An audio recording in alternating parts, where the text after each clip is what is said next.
We've got this close setup. The team's right next to each other. So close. As we get into this game, Unpause comes out. We'll see if there are any big pop-offs or something. I want to see someone slam the glass. I hope they've been instructed that that's okay. We're going to have to check the structural integrity. Is it okay? Like, I'd say so. Gonna break it? I don't know.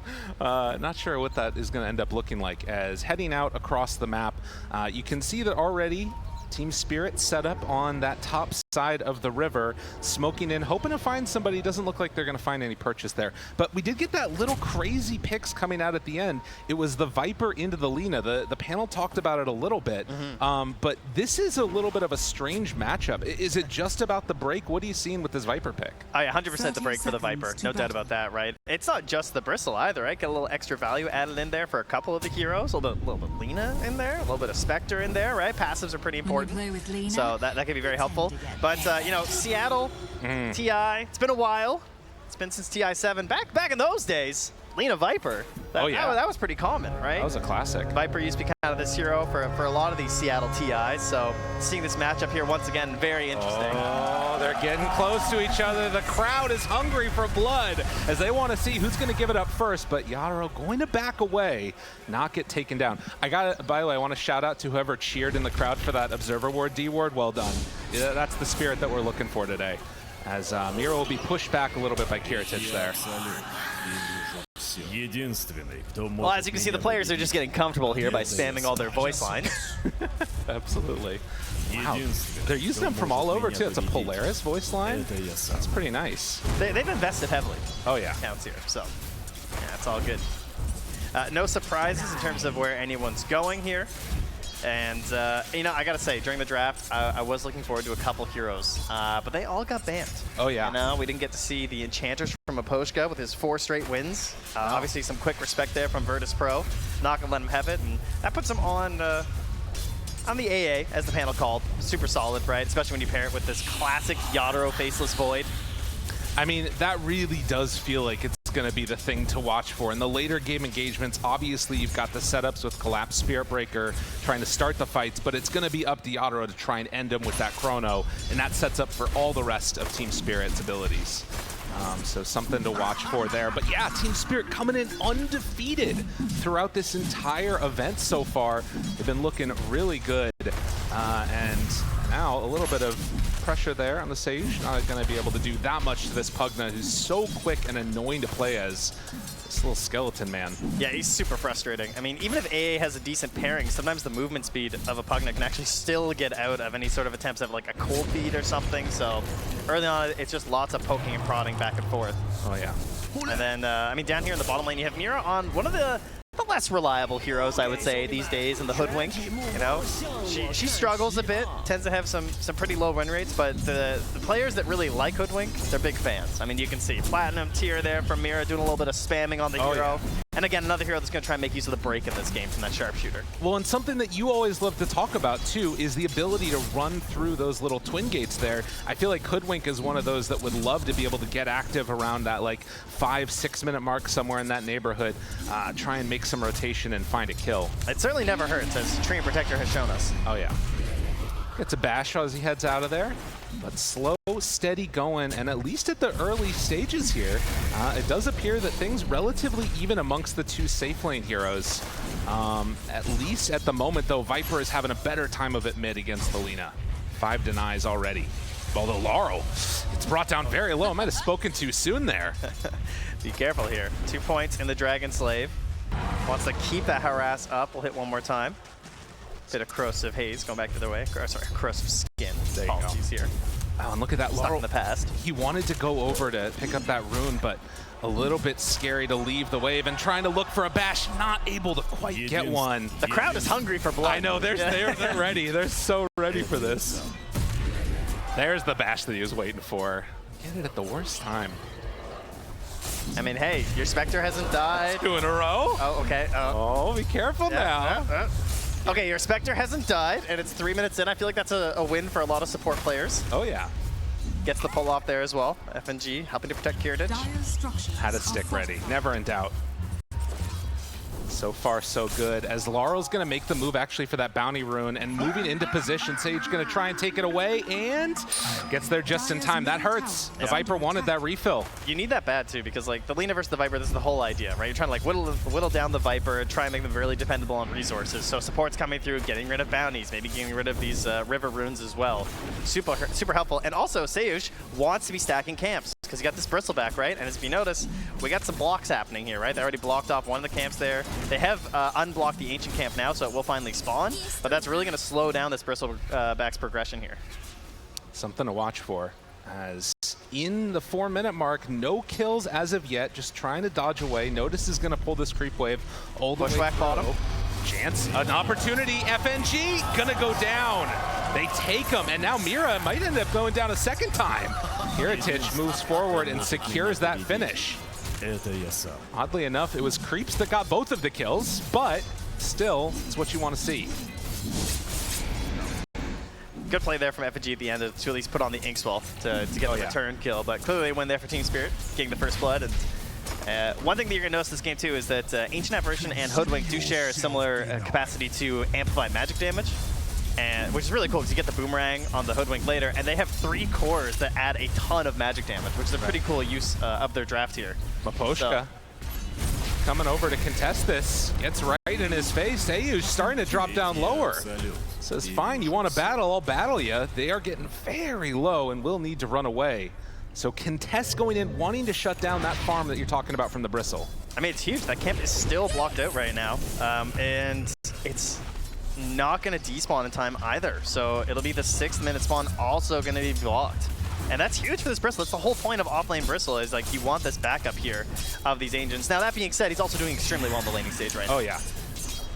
35-6 so far for that Bristleback. But it does also mean that it's been Faceless Void still having a decent time here. Collapse will charge through, gets another bash onto Kiritich right as he comes into the lane.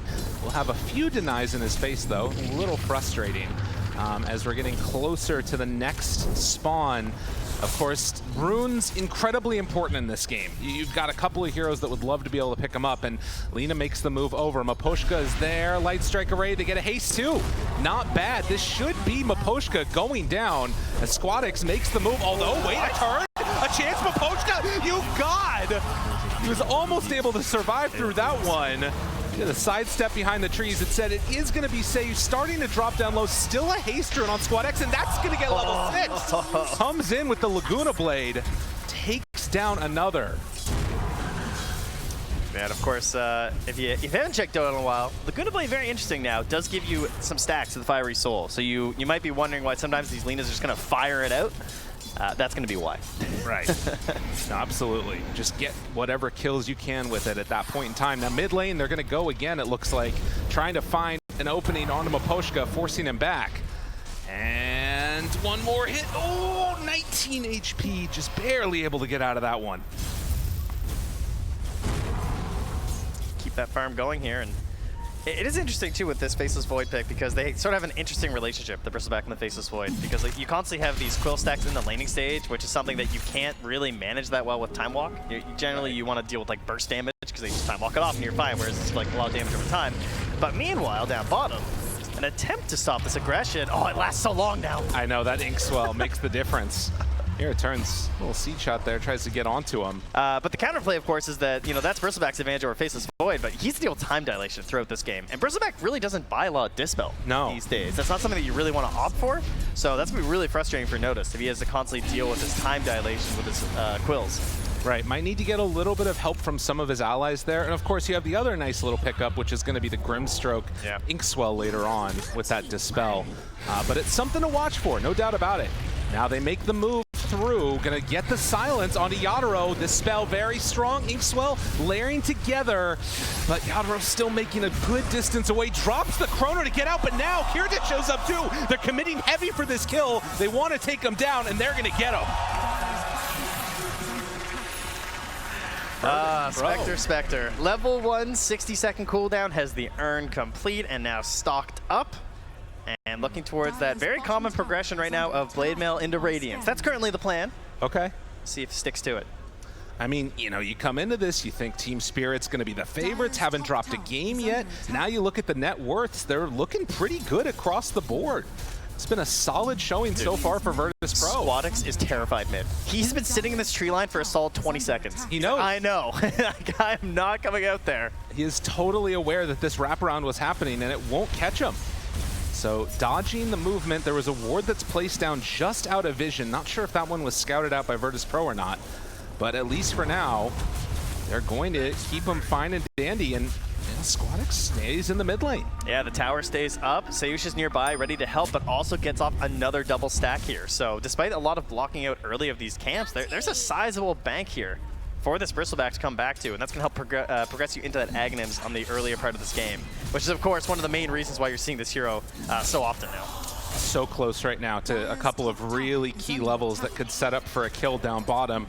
You're, what, about a quarter of the way towards it for the Hoodwink, with Collapse already having 6. But instead, making another move. This Spectre getting involved early, forcing Laurel back. And with the charge coming through, it's going to be Virtus.pro backing out. So they force the rotation and then back away. So a little poking shadow step there. Something you can kind of afford to do now with the lower cooldown. So far, we haven't seen one of the main fears that you would think with Alina this game, which would be a Spirit Breaker. Right. Because Lina, not really a Yule's buyer necessarily anymore. That isn't something that we see all the time. That used to be like one of the options, of course. Might have to be a consideration for Squadix this game, but probably hoping to avoid that right now. Collapse just been a bit too busy in the lane, trying to get towards that Midas. And another rune there taken away too. So even if you did find a opportunity to maybe get aggressive with Collapse, they haven't been able to get the runes to pair with them. So a little unfortunate for Team Spirit, as the Arcane was denied by Miposhka, so they at very least didn't give that one away to Lina. Does look like top tower is going to be the first one to fall here. Wait a minute, Yatoro does not have a Midas queued up. What's happening? Trent, he must be confused. What's going on, buddy? We'll see if it ends up changing the build eventually, but it looks like they want to get aggressive as Spectre makes another move. Oh, that's so sick. Dude. How annoying is that? Get Inkswell down bottom, Shadow Step up top. That's for good. The kill under the tower as it's so low with the catapult coming through. I mean, this is just guaranteed gone. But yeah, Yatoro's gone for the treads into the Mask of Madness, so does have a little bit more damage early, higher elements of aggression, perhaps to try and pair up with this Spirit Breaker, Viper, maybe even thinking about some of the timings that Virtus.pro are trying to hit, and you want to be ready to fight in those situations. Oh yeah. Well, and again, for the fighting with Virtus.pro, it feels like because Spectre's gone this Urn build, can get really up in people's face quickly, and is building into that Blade Mill has it done. So ways for both Noticed and the Spectre to kind of take stacks now. Virtus.pro are really starting to cook. Yeah, cooking indeed here. You can see 3 points into the Nasal Goo. The single point Bristleback has become pretty common on Bristleback lately. Sometimes you go for 2, but if there's multiple instances of break, I mean, obviously you want to put as few points as possible because you're just going to get more damage the more points you have in Goo. That's kind of the dream right now. And the stats too. We've been seeing a lot of people just steal them up consistently, but now finding Notice. Good LSA though to turn it, and the life drain to heal him back up. Can't get anything out there. Viper's in trouble. Miposhka trying to run away. Team Spirit went up the wrong hill. Oh. Just a great example of the importance of positioning there too. When all you have is an Aether Lens, you know, that's just all preemptive. Great knowledge there from Virtus.pro, because that's not like a blink save or something, right? It's just Squadix understanding what kind of moves are going to be coming out here from Team Spirit, and to defend your Bristleback while getting that giant bank of gold. Everything is just going right for Virtus.pro right now. And Collapse feels like he's not even comfortable going on to FNG because of the threat of the Spectre showing up. I mean, why not? Give him the tip. He knows the danger could be coming the other direction. Oh, man. I like this, too, from Virtus.pro, because it feels like they've set themselves up to be in a position where just play defensive, get into our items, and then we'll hit our timing. And it almost feels like Team Spirit are the ones that kind of need to be playing on the aggressive foot. I think we might see that soon, right? We got level 6 on the Ancient Apparition, level 6 on the Hoodwink. Could see some smokes down bottom, perhaps, trying to chase the Spectre. The worst thing that can happen is if you try and make a move towards Spectre, and then she immediately like haunts somewhere else for a kill. Right. Got to be wary of that for sure. Currently, Kurtic pretty static down bottom at the moment. Scan from the Radiant is going to connect. And I've seen, like we saw in that little graphic a few minutes ago, a lot of stacks being built that are now going to start to get claimed. But yeah, 13.5 minutes. Virtus.pro still sitting pretty, just farming, but they are going to smoke now. Yeah, and he's going to leave that bottom lane too, because he actually got a little peek at Mira as he was swapping between the trees. So characters has moved up top. Perhaps they're going to try and see if that'll be a bit of a bait here, perhaps. Yeah. I mean, Yadaro is up here. He's back over near the little hot tub area. This has been his heat map. Has just been this jungle. I mean, but everybody knows that this is where you end up going. Squadix is just going to instead head on over to farm, not feeling like they want to make the dive behind the tier 2 and instead just going to play for the farm. Taking over the mighty mines here. And then immediately back to mid. Yeah. Well, 2-7. Again, a bit of a slow one with Virtus.pro picking up the majority of those kills. Every move that Team Spirit's made over the last few minutes has been rebuffed. And it feels like they're, at least for now, somewhat content to keep farming and try and get into their items. Charge down bottom. Looking trying to for pick up it. FNG. Makes the move, but this is the problem. You go immediately. Collapse needs to keep his distance from Mira now, goes for the TP out. That's going to keep him safe. But this is why you can't make those dives. Even against this support, like the fact FNG can sit here is huge for them. Although now, no haunt. Okay, Mira comes in to clean up. I'm all out of pity for the likes of All right, trying to get something going here.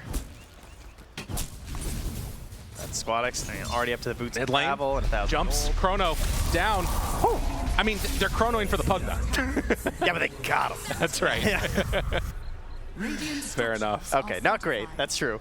Bit of a long cooldown. To be fair, he's also just been hitting neutral creeps this whole time, so yeah, he's finding something here for Yadaro.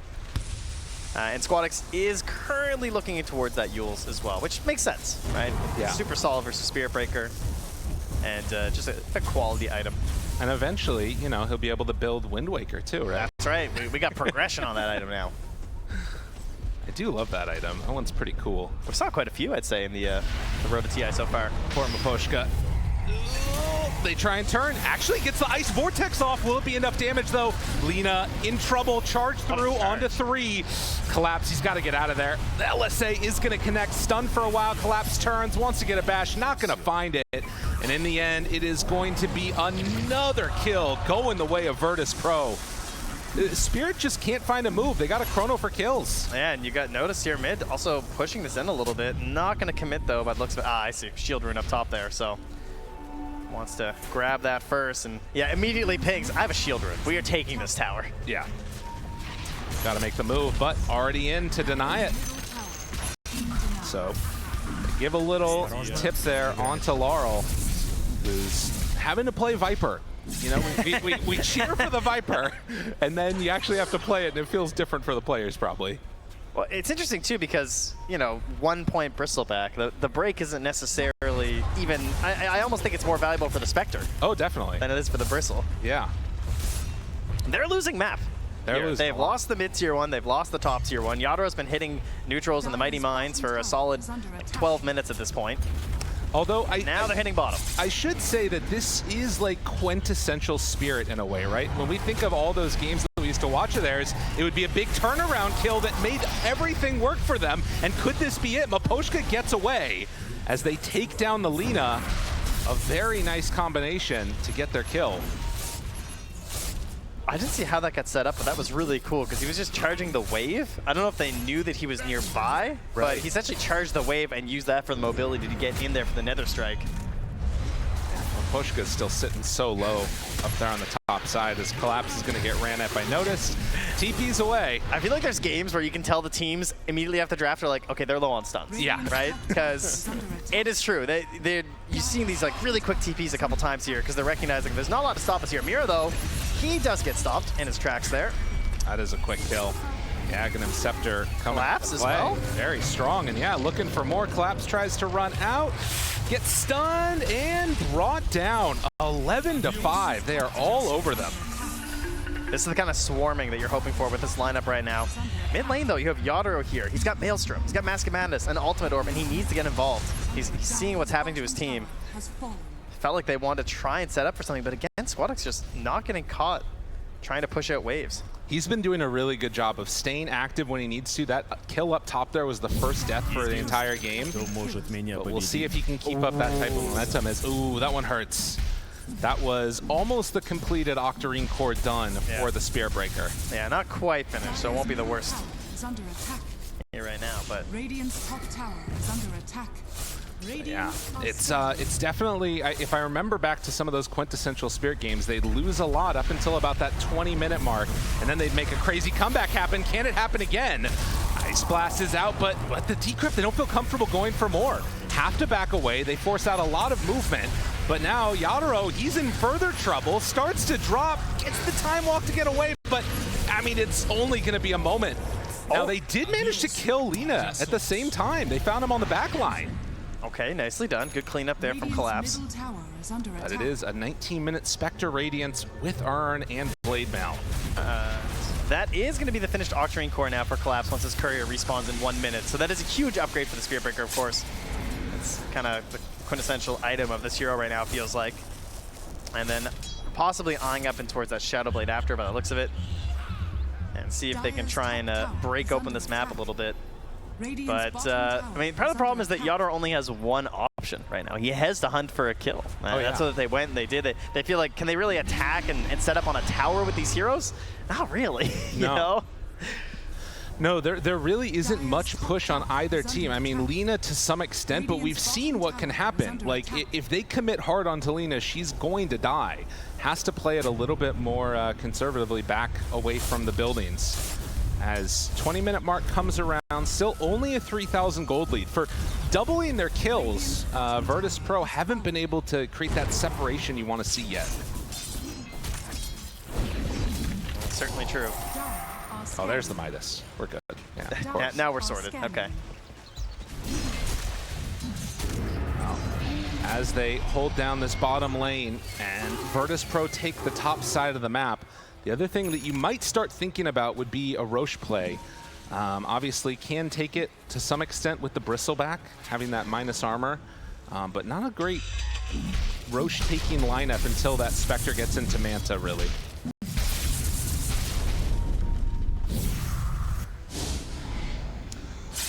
Not a whole lot of vision out on the map either for Virtus.pro. Might be something they're trying to fix right now. Not sure if they have some boards coming out. There's tons of vision currently for Team Spirit, which is really important for the Spirit Breaker, of course. Look at this. As soon as he shows up on the wave, and then Collapse is just sitting there, taunting as they go on him, realizing you can't actually go for that kill.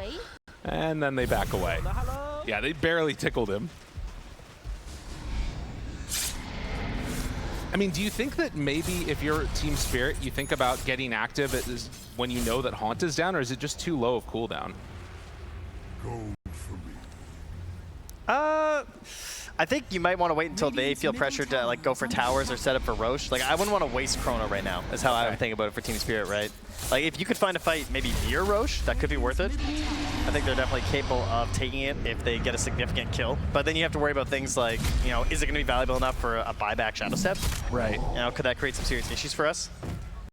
Collapse has also purchased up the planar pocket. Oh, wow. Like a straight up purchase early on, which I think, I don't know, maybe I'm I don't know if I've ever seen that. It's very interesting. Yeah. But the magic resistance is just so ridiculous this game. Right. That that's certainly the best reasoning for it. And of course, if you do catch the right spell, yeah, it is insanely valuable. But like when you're trying to get Shadow Blade and stuff, that seems like a really heavy investment. It is. He has no hope of getting from the Tormentor, though. That is for sure. He is top of the board right now for Team Spirit. So. Right. Yeah, if you want it, you got to get it. I mean, I guess it is, like you said, just a crazy amount of magic resistance that does help out. As down bottom, they managed to find Miposhka, who Glimmer Cape's trying to escape. Actually, almost survived that one, but the jump forward, Chrono now onto two, but the LSA! Oh, he's in Chrono! Is it still going to be enough to get him out, though? The Decrep is there, along with the Eul Scepter charge through onto Sage. They find him the second go. Moving forward onto Squadix. They get him with the Bushwhack. They need a little bit more damage, but they're not finding him. The LSA to save his own life in a Chrono. Even time can't stop this guy. And he finally got Seiyushin at the same time, which is so unlikely to happen. This is an Aether Lens Pugna with Glimmer. Like, what are the chances you catch him inside the Chrono with Alina? You finally do it, and he gets off a godly LSA to save himself. And into the Roche pit they go. 5K lead, potential Aegis being set up for them right now. This is everything Virtus.pro wanted with their draft. I don't know if Virtus.pro heard that. Oh no, oh no. Oh, notice, Roche is angry. He's coming for him. It's Spirit Breaker too. He's charging through. I think he's gonna finish this one off. It's very close, enough damage. They take him down. Collapse says, no, this isn't your Roche. I'm coming in for more. Tries to find more damage. Can he get away? He's slowed. He's silenced. LSA to finish. Ooh. The supports were smoked, trying to get here as fast as possible. Hey, yo, that bristleback kill though, right? I mean, got him. Now they moving in, but Roche, it's already gonna fall. I mean, Spirit are right up on that hill, but they're just a couple of seconds too late. Do they still want to take this fight, They're feeling desperate. Mira they looking, bushwhack, it's online. Can they get it? But the silence is already there. Grimstroke on point. And with the Soulbind out, leashed up, FNG is gonna die, but they wanted more. Hoping to get a bigger kill there. Jeez. Grimstroke is very good, man. This hero is crazy. Yeah, Silence has been really on point so far, as well as those Inkswells too. But yeah, 4 points in Phantom's Embrace, 4 points Inkswell. Looking really good here, and I mean, negative win rate, so it must be bad. Apparently. Yeah. Yeah, not bad. That's how it works, I think. Well, to be fair though, it is on Radiant, so you know that was a positive win rate. Yeah. 4 minutes left on this Aegis, and we'll see what they decide to do with it. Virtus.pro smoke up as 3. They've got Spectre on the other side of the map ready to join them. Now Spirit, they're also very grouped together with the exception of Collapse. Depending on how this fight goes, could turn their fortune slightly. 10 seconds until Chrono. Yeah, and they can't go for that deep dive right now. Team Spirit are just going to back out, go and play a little bit more defensively around their Ancients and Tormentor.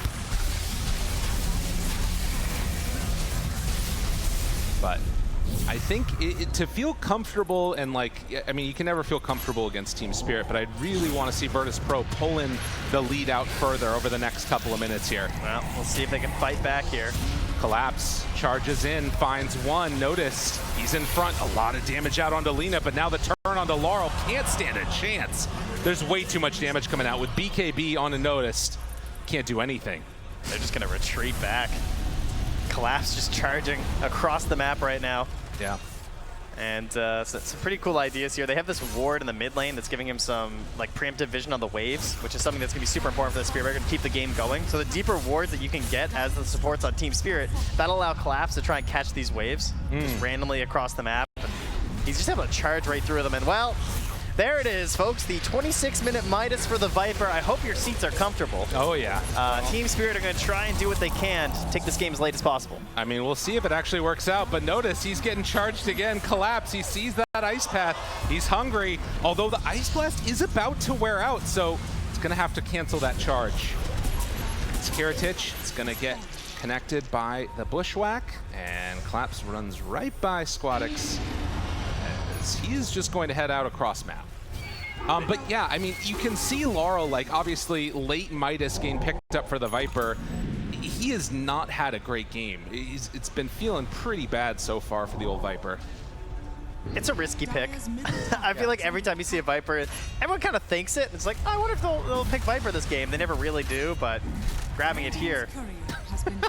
Not working out so far. Yeah, got that courier though.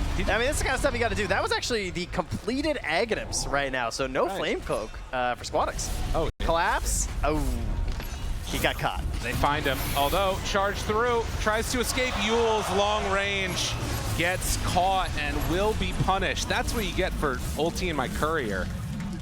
And noticed right now. Oh, yeah. Insane move.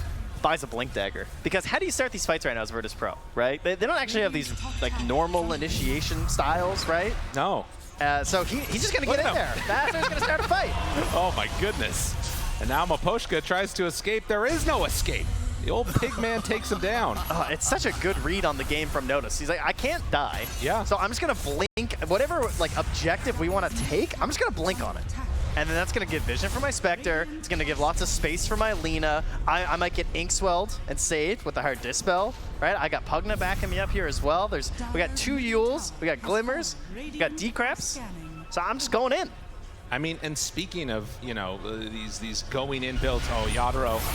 Yeah, I mean, he gets the Wisdom Rune, but he's going to pay for that. No, time off. Gets away, time dilation. Chrono now on to 1, wants to find that kill. Okay. Says, yeah.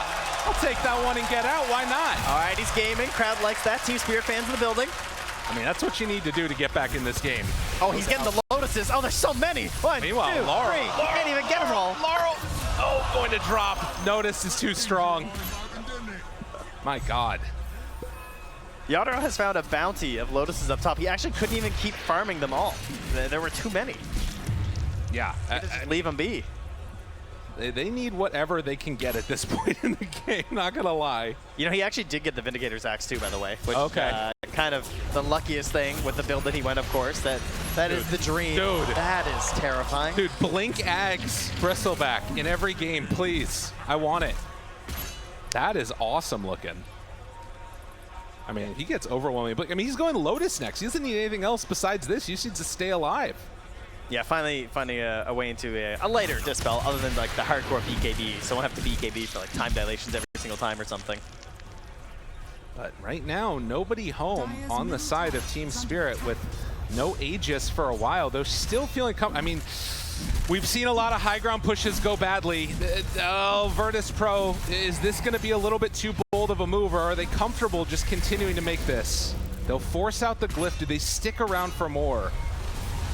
They seem to have the heroes for it, but I can't help but feel uncomfortable. We've seen so many high ground pushes go bad, but a Yule Scepter lift up. Have they found the secret, the way to break it onto Collapse? He's stunned, but there's the Bushwhack. Ice Blast afterwards connects. Notice starting to fall lower and lower, but not gonna go down. And with Spectre in the backlines destroying Mapochka, he's finding more. Kiritich tries to TP out. Does he have a way to escape? The life drain heals them back up, and now Laurel also in trouble. Virtus.pro say we don't want to go late game. And Yadro not there to help out. VP trying to put the nail in the coffin. Yeah, he's got no chrono. Not a whole lot he can do in the situation. Trying to delay as much as they can, but they need him if they want to hit these Ice Blasts, if they want to do some crazy combos. Not gonna happen. They're onto him again. Yeah, they're the ones getting comboed right now. And that Agnum's, after getting killed on the courier, finally delivered to Squad X, so things only getting harder now for Team Spirit. My goodness. They have to find some crazy Vortex, Boomerang, insane magic amplification damage here for Yadro to try and get a kill, and then he's going to be chronoless. Man, well, he jumps in and then the blink away from the Bristleback immediately. I mean, you talked about Shadow Step. Looking. Spectre players, no dust. All right, everyone relating right now. Oh, gotta run away, run away. Those illusions are gonna kill you, Mira. Oh, run, keep running, scurry away from there, a little hoodwink. Dude, she's going down, oh my God. That was, that jump in at the last second there was almost enough to take down the hoodwink. Just a little bit of panic. I really like this Blink Dagger on Bristleback. It was so good. It was a great pickup. Blown open the game as we take another look at this fight and what could have been something from Collapse, but just gets absolutely demolished there inside the base. It's tough because what can you really achieve with this defense, I guess, right? I think they were maybe just hoping they could dissuade them a little bit because they know they can't win a full fight without the Chronosphere. But Roche may respawn in 5 seconds here, so that's definitely what Virtus.pro are playing for. They just want to get the Aegis, go back towards the high ground. Pretty simple for them at this point. And it's going to be a 2-minute here. So some time for Team Spirit. Can they get anything that can change the game for them, though? It's a tough one. I mean, yeah, it feels like it needs to be better fights, but Virtus.pro are playing such disciplined Dota that they're not giving them those opportunities. Now, a smoke up and finding one separated might be the answer. Yadro right in front of Kiritich, but Sayush right next to him too. Jump in, Bushwhack there. They find Notice, already dead Mapochka. No Ice Blast got out, and now they're in trouble. They gotta run away. Kiritich onto him. Chasing, looking for more, leashed. Now trying to escape, Collapse, gets the charge through, connects onto him. Another Bushwhack, jump back from Yadro. Laro, he can't get away as quickly. They're gonna run down. This Viper doesn't have anywhere else to hide. Notice, the charge is going out onto him. Collapse needs to get away, but he is gonna die. The Flame Coke bonus, the blink forward from the Lina. They're just finding kill after kill after kill. Virtus.pro will not be denied. This game number 1, they want to take the lead as they head straight on in. These tier 4 towers, as a matter of fact, say, yeah, we don't need another Rax. Man, we don't get to see a lot of Lina these days, but what a game from Squadix. Just perfectly positioned this entire game. 9-2-9, and then utilizing the Flame Cloak as well to just fly right over the wall. Just hiding in the trees, lurking behind all of his allies. A Spectre and Bristle up front, making it so simple. And the backup saves of F and G. They've had enough. I mean, what a game. They can't do anything. Absolutely perfect performance from Virtus.pro. This young